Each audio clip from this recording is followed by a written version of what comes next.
The gunshot echoed across the plains as Eliza Jenkins ducked behind the overturned wagon, her heart hammering against her ribs. This wasn't how she'd imagined her journey to Arizona Territory would end trapped between a band of outlaws and the relentless desert sun of 1878. Just 3 days shy of reaching Tucson, the stagecoach had been ambushed, the driver killed, and now she was the only passenger left alive. "You can't hide forever, miss," one of the bandits called out. "We just want those pretty jewels of yours and maybe a little company." Eliza clutched her father's pocket, watched the only valuable she possessed, and closed her eyes. The sound of approaching hoofbeats made her press harder against the wagon's wooden frame, expecting more outlaws. Instead, gunfire erupted from a different direction. The outlaws shouted in confusion, and the thunder of retreating horses told her they were fleeing. "You can come out now," a deep voice called after the gunfire ceased. "They're gone."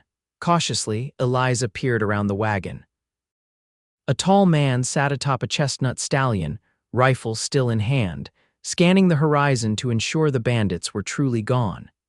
His face was partially obscured by the shadow of his hat, but she could see the hard set of his jaw beneath several days' growth of beard. "Thank you," she managed, her throat dry from fear and the desert heat. The stranger dismounted in one fluid motion. "You're a long way from anywhere, madam." His eyes finally met hers, a startling blue against his sun-darkened skin. "I was bound for Tucson," Eliza explained, standing on shaky legs. "My uncle has a boarding house there." He nodded once, then gestured to the bodies of the stage driver and guard. "We should bury them proper before moving on. You'll help me reach Tucson?" Hope surged through her. "Can't leave you out here to die," he replied simply. "Name's Knox Thompson." "Eliza Jenkins," she offered, extending her hand. He looked at it for a long moment before giving it the briefest of shakes. His hand was calloused but warm. "I'm headed to the Triple R Ranch near Tucson myself. I can drop you at your uncle's place on the way." As Knox dug graves for the fallen men, Eliza gathered what supplies remained from the stagecoach. She watched his methodical movements, the strength in his shoulders as he worked tirelessly under the brutal sun. "Have you been in Arizona Territory long, Mr. Thompson?" she asked, handing him a canteen of water. He took a long drink before answering. "Long enough to know it's no place for a woman alone." His eyes swept over her city dress and impractical boots. "Especially one who looks like she's never seen a day outside of Boston." "Philadelphia, actually," Eliza corrected with a hint of defiance, "and I'm tougher than I appear." The ghost of a smile touched his lips. "You'd better be." After a simple prayer over the graves, Knox helped Eliza gather her remaining belongings and secured them to his horse. "You'll have to ride with me," he said, not quite meeting her eyes. "Midnight can handle us both." The intimacy of sharing a saddle with a stranger wasn't lost on Eliza, but she had little choice. Knox mounted first, then reached down to pull her up behind him. "Hold on," he instructed gruffly. Eliza hesitantly placed her hands on his waist, feeling the solid muscle beneath his worn shirt. As they set off across the open desert, she found herself drawing closer, the rhythm of the horse bringing them into an unwilling proximity. They made camp that night beneath a small outcropping of rock. Knox built a fire with practiced efficiency and prepared a simple meal of beans and jerky from his provisions. "What brings you to Tucson?" he asked as they ate. Eliza stared into the flames. "My parents died last winter, influenza. My uncle is my only remaining family." Knox nodded, understanding in his eyes. "Sorry to hear that. And you, what awaits you at Triple R Ranch?" "A job," he replied. "I'm good with horses. Break the wild ones nobody else can handle. You tame them." A shadow crossed his face. "I understand them. Wild things aren't meant to be tamed, just partnered with." They fell silent, the crackling of the fire and the distant howl of coyotes the only sounds in the vast darkness. Eliza studied Knox's profile in the firelight, the hard lines of a man who'd lived rough years. "Get some sleep," he finally said. "We've got a long ride tomorrow." Eliza awoke before dawn to find Knox already up, saddling the horse. The efficiency of his movements spoke of years on the trail. There was something mesmerizing about watching his hands work, strong, capable hands that had saved her life. "Good morning," she said, rising to her feet. He glanced over. Morning, coffee's hot if you want some. The day's ride was long and grueling. The sun beat down mercilessly, and Eliza found herself leaning more heavily against Knox's back, drawing strength from his unwavering posture. By midday, they stopped at a small stream to water the horse and rest. Eliza splashed cool water on her face, grateful for the respite. When she looked up, she caught Knox watching her, an unreadable expression in his eyes. He quickly turned away. How much farther to Tucson? She asked. Another day and a half if we push hard. She nodded, trying not to show her disappointment at how soon their journey would end. There was something compelling about this silent, stoic man who had come to her rescue, like a figure from a dime novel. That evening, as they made camp in the shelter of a canyon wall, a distant rumble of thunder warned of an approaching storm. We should find better cover, Knox said, eyeing the darkening sky. Flash floods in these parts can be deadly. He led them to a shallow cave in the canyon wall just as the first heavy raindrops began to fall. The storm hit with sudden fury, sheets of rain obscuring the landscape beyond the cave's entrance. Trapped in closer quarters, Eliza became acutely aware of Knox's presence. He sat near the entrance, watching the storm, his profile illuminated by occasional flashes of lightning. "Have you always been a horseman?" she asked, breaking the silence. "Since I could walk," he answered. "My pa had a small ranch in Texas, learned everything from him until he died in the war." "I'm sorry," Knox shrugged. "Long time ago now, and your mother remarried." "Lives in Denver with her banker husband." His tone held no bitterness, just simple acceptance. "Haven't seen her in years." "No family of your own?" Eliza ventured. He turned to look at her then, his eyes reflecting the lightning outside. "No, never saw the need for family.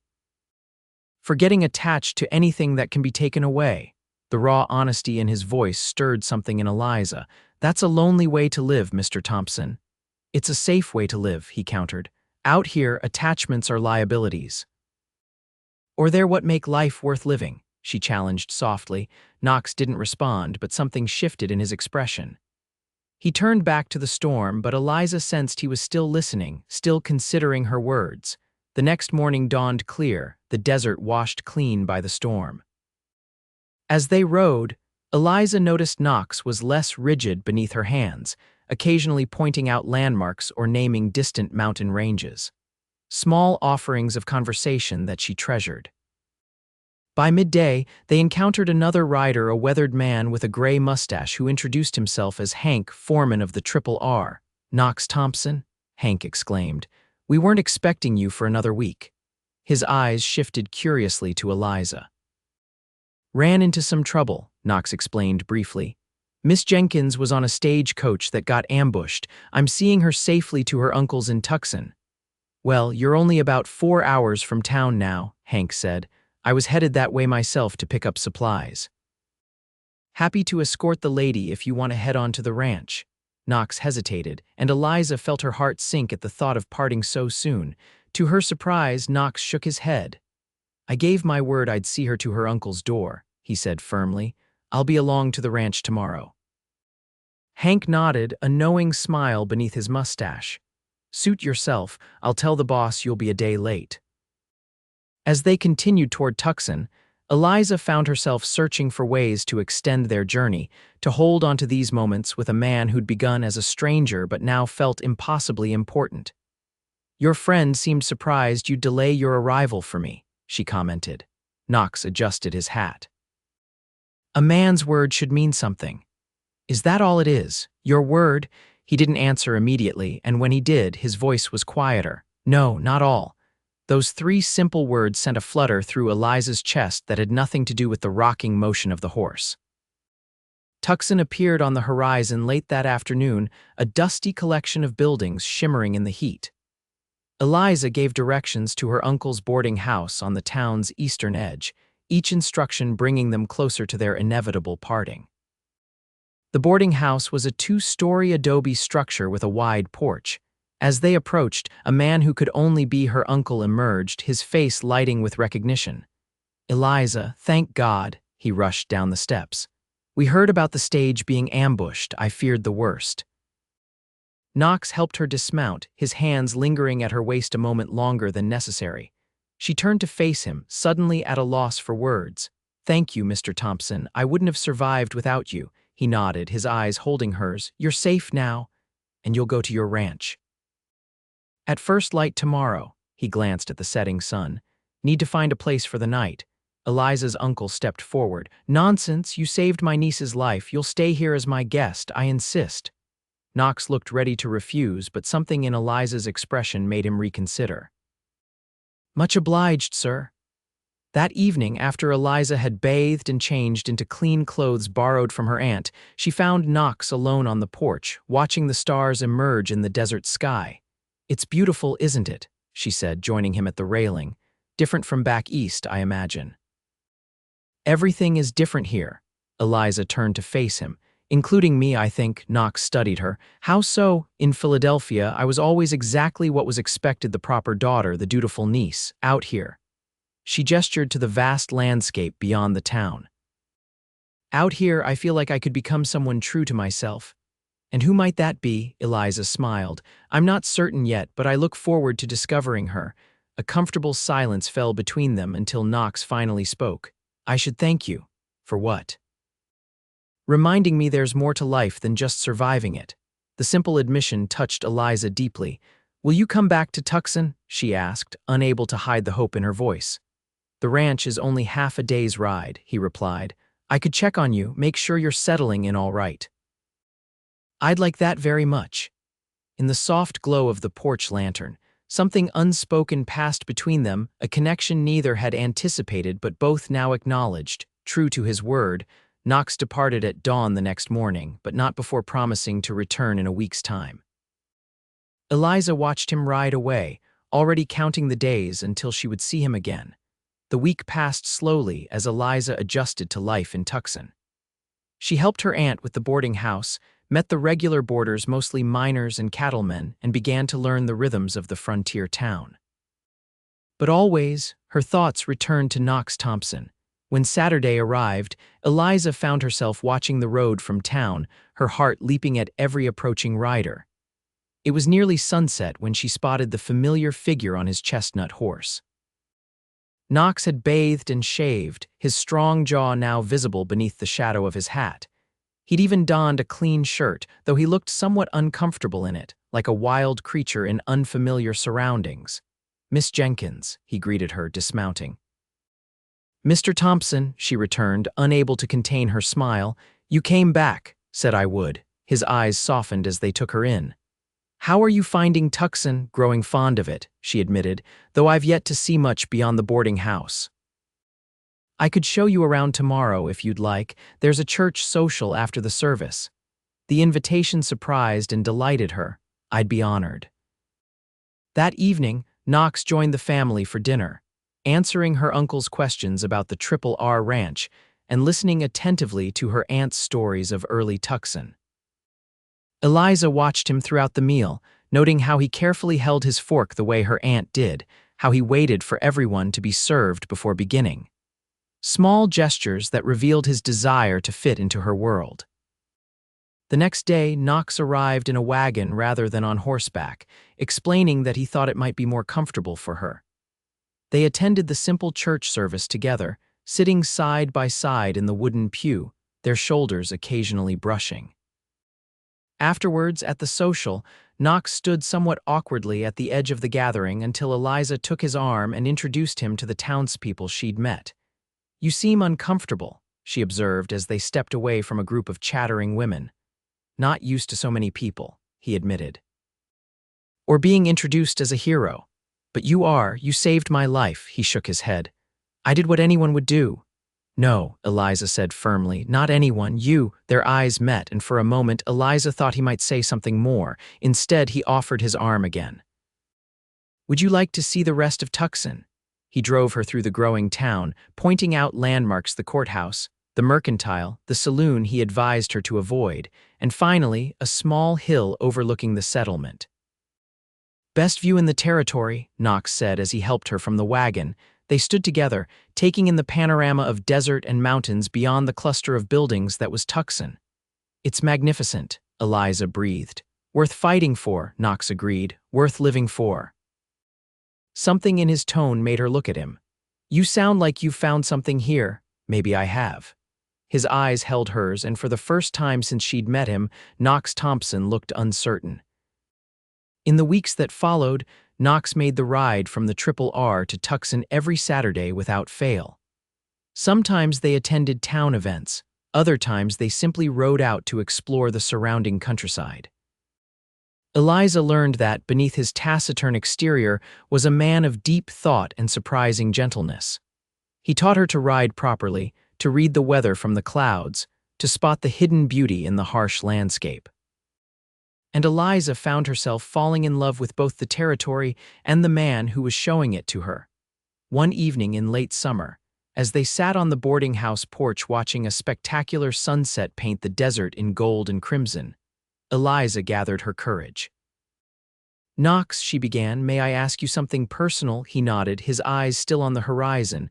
Have you ever been in love? The question hung between them for several heartbeats before he answered. Once, long time ago. What happened? War happened. I came back different.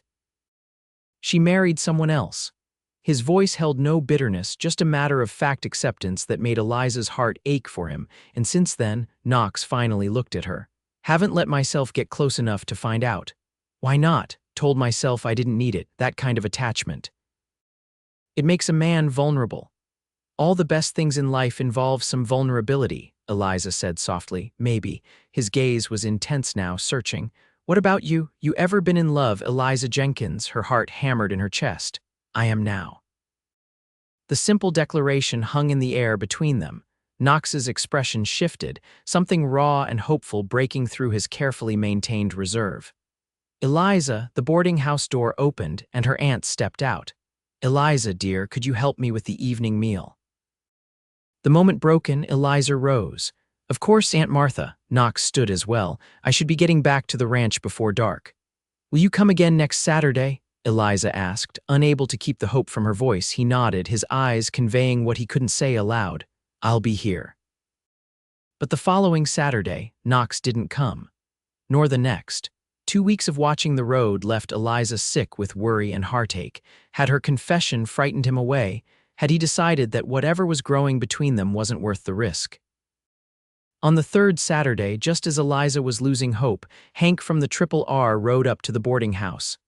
Miss Jenkins, he greeted her, removing his hat. Knox asked me to come, fear clutched at her heart. Is he all right? Took a bad fall breaking a new stallion, Hank explained. Broke his leg and 2 ribs. He's laid up at the ranch and driving everyone crazy with his foul mood. The older man smiled kindly. He's asking for you if you're willing to come. Relief flooded through her, followed by determination. Let me speak with my uncle. An hour later, with her uncle's blessing and her aunt's basket of medicinal supplies, Eliza was in Hank's wagon headed for the Triple R ranch. The journey gave her time to think, to consider what she wanted to say to Knox. By the time they arrived at the sprawling ranch house, she knew exactly what was in her heart. Hank led her to a room at the back of the house. Fair warning, miss, he's not been the best patient. When she entered, Knox was propped up in bed, his leg in a splint, his face drawn with pain and frustration. The moment he saw her, his expression transformed. Eliza, he breathed, as though her name itself was a relief. You missed our Saturday, she said, setting down her aunt's basket and moving to his bedside. I'm sorry, his eyes never left her face. Thought about sending word sooner, but what? Knox gestured to his broken body. Look at me, what kind of future could I offer you like this? I can't even get out of this damn bed. Is that what you think I care about? Eliza asked, taking his hand in hers. Your ability to ride or work, do you think so little of what's between us? His fingers tightened around hers. I think the world of what's between us. That's why I couldn't bear the thought of you tied to a man who couldn't provide for you properly. The doctor says you'll heal, she countered. This is temporary, and if it wasn't, if I was permanently crippled, I'd still be here. The certainty in her voice was absolute. I love you, Knox Thompson. Not your abilities or your strength, though I admire both. I love the man who stops to help strangers in the desert, who keeps his word above all else, who sees beauty in this harsh land and helped me see it too. Knox's expression was one of wonder and disbelief. "I've spent years convincing myself I didn't need love, that it was safer to keep my distance." "And what do you think now?" Eliza asked, her heart in her throat. A slow smile spread across his face, not the ghostly hint she'd first seen in the desert, but a full, transformative smile that reached his eyes. "I think I've been a damn fool." Eliza leaned closer. "Then let me be clear, I love you and I'm going to keep loving you whether you think you need it or not."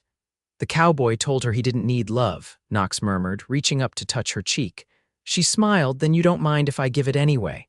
"I don't mind at all," Eliza whispered back. "In fact, I insist." Their first kiss was gentle, mindful of his injuries, but filled with the promise of all that was to come.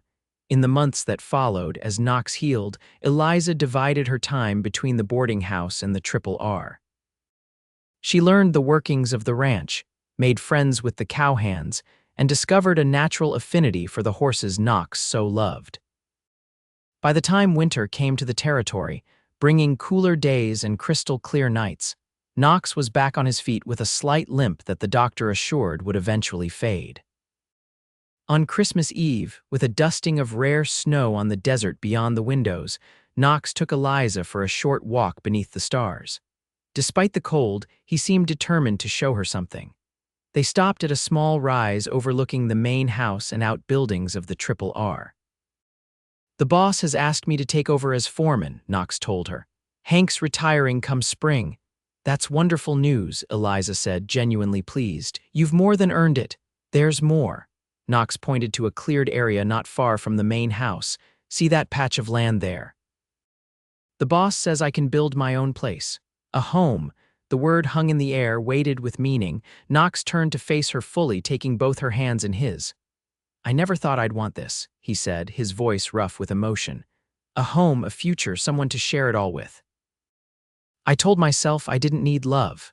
He shook his head in wonder. "Then you came along with your Philadelphia manners and your unfailing courage and your determination to love me anyway."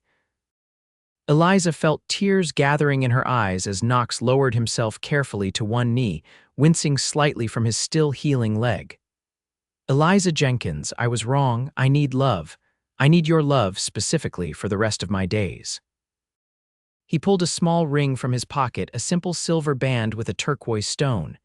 "Will you marry me and build a life here under these stars?" "Yes," she whispered, then louder, "Yes." Knox slipped the ring onto her finger, then rose to pull her into his arms. Their kiss was a promise, a celebration, and a beginning.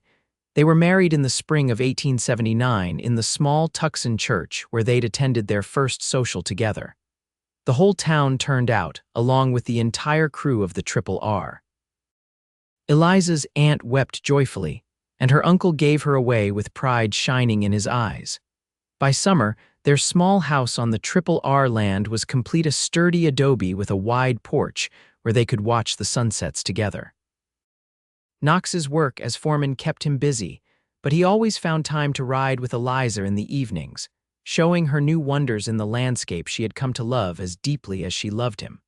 On their first anniversary, as they sat on their porch watching the stars emerge, Knox pulled Eliza close. "Any regrets?" he asked. "About leaving city life behind for a cowboy and a dusty ranch?" Eliza looked up at the man who had saved her life that day in the desert and had been saving it in different ways ever since. "Not a single one," she answered truthfully. "This is exactly where I'm meant to be. With a man who once claimed he didn't need love," she smiled, pressing a kiss to his jaw. "With a man who learned to accept it anyway." As the years passed, the Triple R prospered under Knox's management. Eliza became known throughout the territory for her skill with horses and her boarding house hospitality whenever ranchers' wives came to visit. Their home expanded to accommodate first one child, then another, a son with Knox's blue eyes and a daughter with Eliza's determined spirit. And each night, no matter how busy the day had been, they would find their way to each other, to the love that had begun with a rescue in the desert and grown into a life neither could have imagined alone. In moments of reflection, Knox would sometimes marvel at how close he had come to missing it all, how his fear of vulnerability had nearly cost him everything that made life worth living. And Eliza would remind him, as she always did, that love finds a way, especially when offered freely, without expectation, to a heart that didn't even know it was waiting to be filled.